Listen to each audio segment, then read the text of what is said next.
It did not begin with the axe. It began with the chisel, the sound of cold steel striking cold stone, echoing through the halls of royal palaces across England. This was the second act of violence, an act perhaps more profound and more brutal than the first. After the axe had done its work on the body of Anne Boleyn, an order went out from King Henry VIII himself.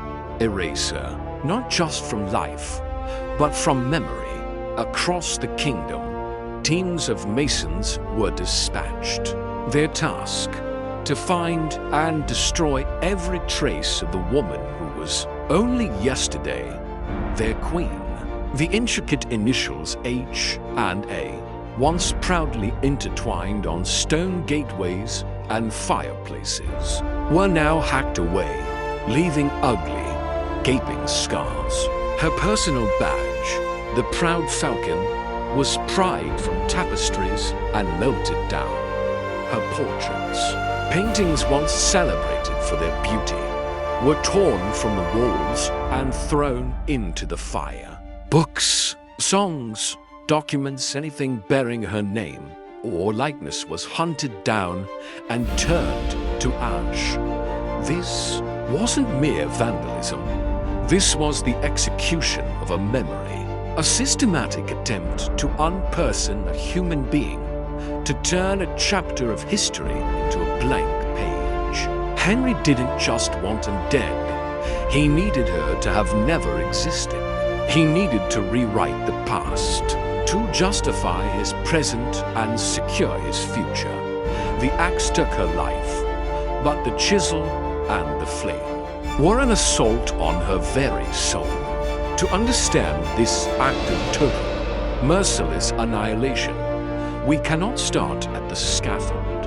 We must start at the summit, at the moment her existence seemed indelible, just 3 years earlier. In June of 1533, the same London streets that now witnessed the demolition of her legacy had once roared her name, and Boleyn's coronation was not just a ceremony, it was a statement. It was the climax of a nearly decade-long pursuit that had shattered a royal marriage, severed England from the Catholic Church, and reshaped the Western world. Imagine this scene: the River Thames clogged with gilded barges, the public fountains flowing with wine, and the streets hung with cloth of gold and damask. And at the center of it all, Anne. She was not a demure queen. She was a victor. Every step she took on the path to Westminster Abbey was an assertion of her power. When Archbishop Thomas Cromwell placed the heavy crown of St. Edward on her head, it was more than just gold and jewels. It was the weight of a kingdom she had helped remake in her own image. She had defeated her enemies, defied the Pope, and captured the heart and the throne of Europe's most powerful king. In that moment, Anne Boleyn wasn't just part of history. She was history, untouchable, eternal. So how, in the span of 1,000 short days, does a woman go from being crowned like a saint to being erased like a sinner? How does an icon of power become a void, a ghost haunted by the sound of a mason's chisel? The answer lies not in her weakness, but in the very strength that carried her to the top.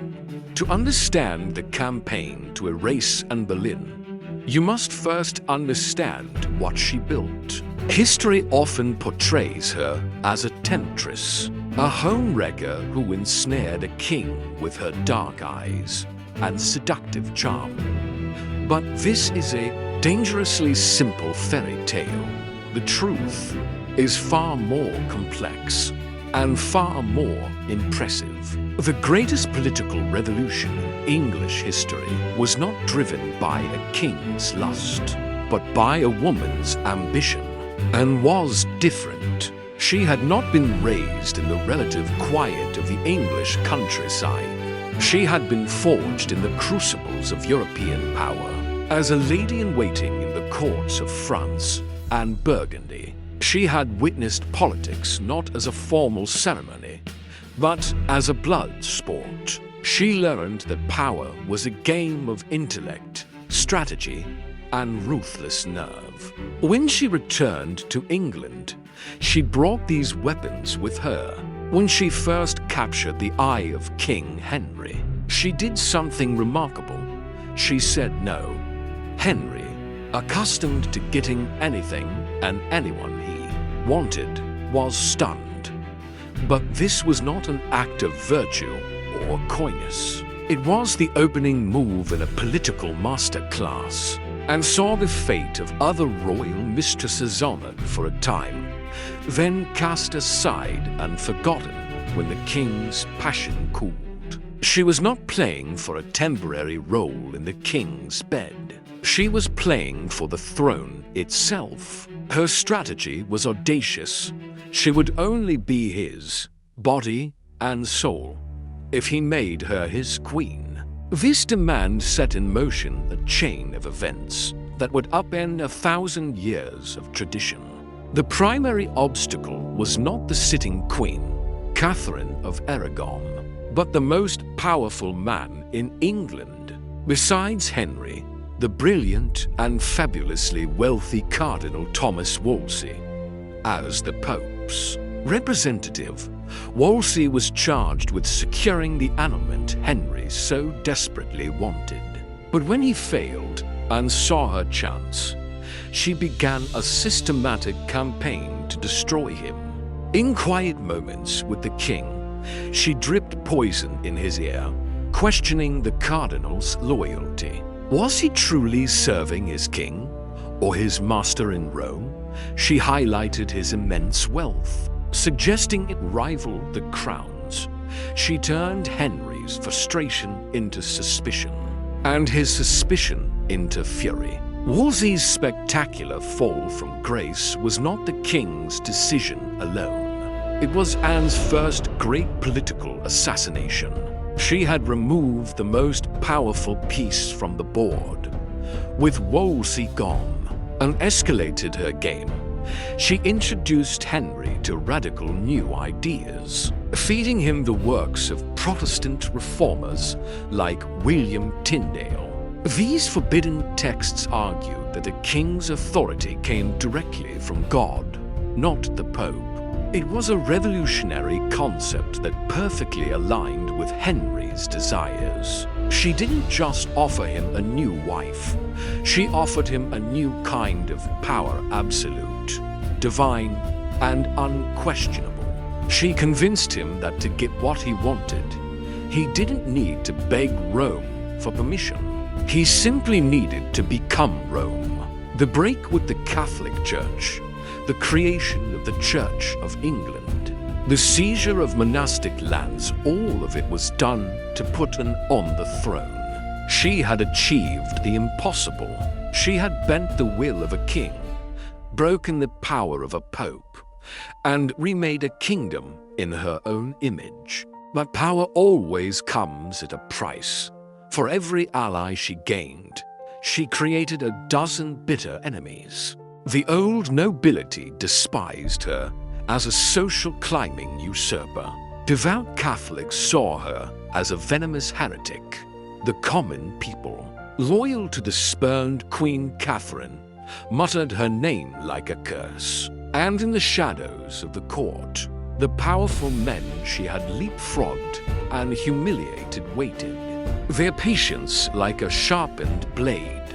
To gain her crown, she had set fire to the old world. But she forgot that those who play with fire are often the first to get burned. Every step she took towards the throne was another step marking the path to her own scaffold. For a woman who had staked everything on a single outcome, the first sign of disaster came not with a bang, but with a cry. In September of 1533, and gave birth. The child was healthy, strong, and a girl. Her name was Elizabeth, for Henry, who had defied the world for a son, and heir. It was a bitter disappointment, a public failure. He cancelled the celebratory tournaments, and his coolness was a chill that crept through the court and had promised him a prince. The clock was now ticking. What followed was a heartbreaking series of failures. A miscarriage in 1534, another suspected, pregnancy that came to nothing. With each failure, Anne's position grew weaker. The whispers of her enemies grew louder. They said God was punishing the king for his unlawful marriage. They said the witch was barren of sons. The pressure on Anne was immense, a crushing weight of political expectation and biological chance. Her vibrant confidence began to curdle into anxiety. She knew that her survival, and the survival of the entire revolution she had championed, depended on a son. Then, in January of 1536, came the blow that sealed her fate. During a tournament, King Henry, clad in full armor, was thrown from his horse. The armored horse then fell on top of him. For 2 terrifying hours, he lay unconscious, believed to be dead. The court was thrown into panic. Without a male heir, the king's death would plunge England into a bloody civil war. The incident starkly reminded everyone of the kingdom's fragility. Henry's obsession with a son was no longer just a desire, but a national security crisis. Henry survived, but he was a changed man. The fall aggravated an old leg wound, leaving him with a festering, agonizing ulcer that would plague him for the rest of his life. He was now in constant, excruciating pain. His temper, already famous, became monstrous. His suspicion curled into full-blown paranoia. And all that, rage and pain needed a target. On the very same day as the king's jousting accident, and under immense stress, miscarried. It was a boy. This was the final straw. When Henry learned the news, his disappointment was volcanic. He stormed into her chambers and furiously accused her, declaring that he saw now that God would not give him a male heir by her. He claimed he had been tricked into the marriage by sorcery. The word hung in the air, a death sentence. The love, or obsession, that had driven him for a decade was finally, irrevocably dead. It had been replaced by resentment and a desperate need to escape. And in the shadows, a man was watching. A man who understood power better than anyone. Thomas Cromwell, the blacksmith's son who had become the king's chief minister. Cromwell had been one of Anne's key allies, the brilliant architect who had made the break with Rome a legal reality. But Cromwell was, above all else, a survivor. He saw the new reality with cold clarity. The king now hated the queen. The king was already casting his eye on a quiet, demure lady-in-waiting named Jane Seymour. The king needed a way out, and it was Cromwell's job to provide it. For Cromwell, Anne was no longer an ally. She was a political liability, an obstacle to the stability of the realm, and, more importantly, an obstacle to the will of the king. His own survival depended on serving that will. The great political alliance that had put Anne on the throne was about to become a death warrant. The architect who had designed Anne's triumph was now turning his brilliant, methodical mind to a new project, designing her destruction, and he would do it with terrifying speed and precision.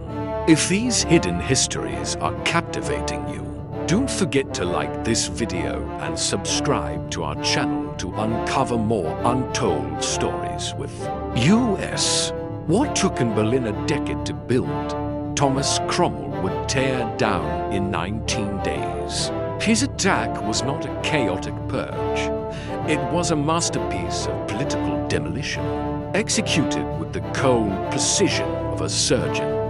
The hunt began on April 24, 1536, when Cromwell established a secret commission to investigate treasonous activities surrounding the Queen.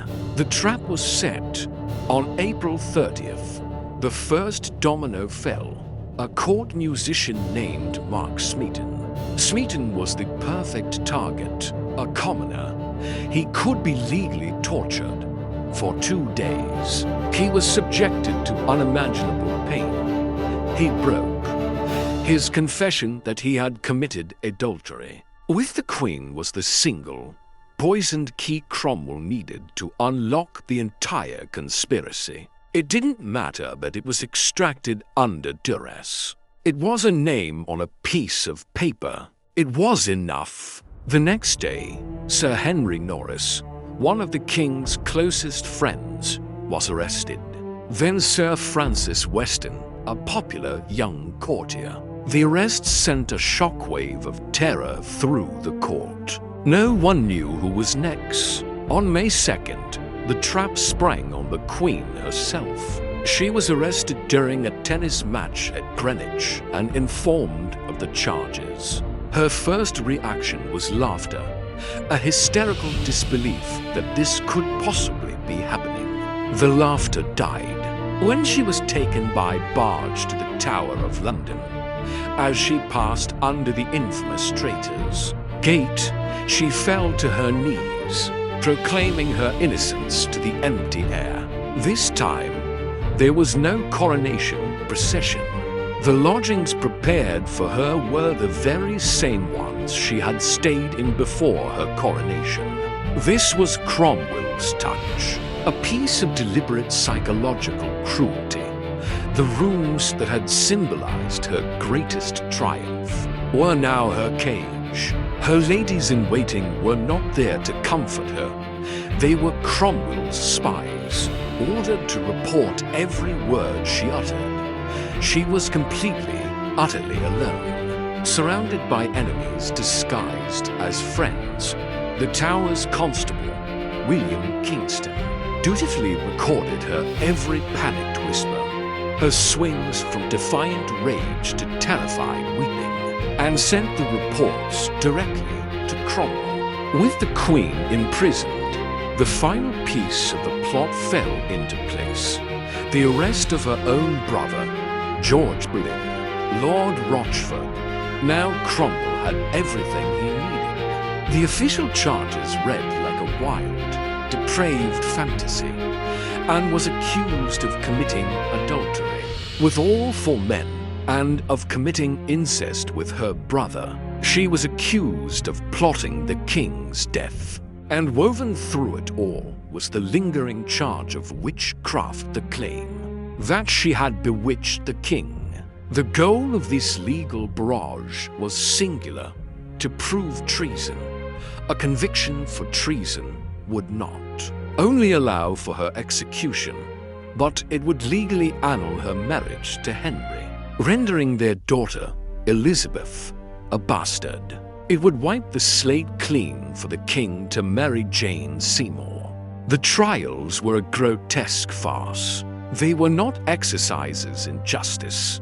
They were political theater. The accused men were given no counsel, no time to prepare a defense, and no knowledge of the evidence against them. Mark Smeaton, broken by torture, pled guilty. The others, all men of noble blood, denied the charges vehemently. It made no difference. The juries, packed with their political rivals, found them all guilty. Then, on May 15th, Anne and her brother George were tried separately in the Tower's Great Hall. George defended himself brilliantly, intelligently dismantling the flimsy evidence against him. But his fate was already sealed. He was found guilty. Finally, it was Anne's turn. She entered the hall with a calm, and regal composure that stunned the assembled nobles. She listened to the impossible charges against her and responded to each with clarity and intelligence. Without notes, an eyewitness wrote that she made her case so well that the observers had no doubt of her innocence. For a moment, it seemed as if her intellect, the very weapon that had won her the crown, might save her life. But the verdict was never in doubt. The court of 27 nobles, including her own uncle, the Duke of Norfolk, and a man she had once been engaged to, unanimously found her guilty on all counts. As the sentence was read to be burned or beheaded at the king's pleasure, a hush fell over the hall. The trap had closed. The architect had completed his work. The Queen of England, the woman who had remade a nation, had been condemned as a traitor. The 19-day conspiracy was over. All that remained was the final act. On the morning of May 19, 1536, Anne Boleyn was led to a private scaffold erected within the tower walls. She did not weep or rage. She walked with a quiet dignity that unnerved the small, hand-picked crowd. Her final speech was a masterwork of careful diplomacy. She did not protest her innocence or attack the king. To do so might have sealed her daughter's fate. Instead, she praised Henry's mercy and asked the people to pray for him. Then she knelt. The French executioner, a specialist summoned for his skill with a sword rather than the crude English axe, did his work with a single, swift stroke. The Queen of England, the woman who had stared down a pope, was dead. Her body was placed in an empty arrow chest and buried in an unmarked grave. King Henry had his victory.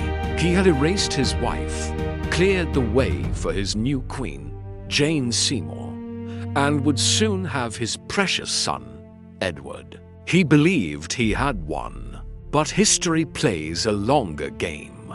Henry's longed-for son, Edward VI, was sickly and died as a teenager. His first daughter, the Catholic Mary, inherited the throne next, and her reign plunged England into a bloody period of religious persecution, earning her the name Bloody Mary. And then, after the chaos and the bloodshed, a new monarch came to the throne, a monarch with her mother's dark eyes, her sharp intellect, and her unshakable nerve. It was Elizabeth, the daughter and had been condemned for, the child who had been declared a bastard. She would go on to rule for over 40 years, defeating the Spanish Armada, fostering a cultural renaissance, and becoming the very thing Henry had craved all along, a strong, stable, and beloved English monarch. Henry had burned Anne's portraits, but he could not erase her from her daughter's face. He had silenced her voice, but he could not extinguish her spirit. In his desperate quest to destroy her, he had unknowingly paved the way for her ultimate triumph.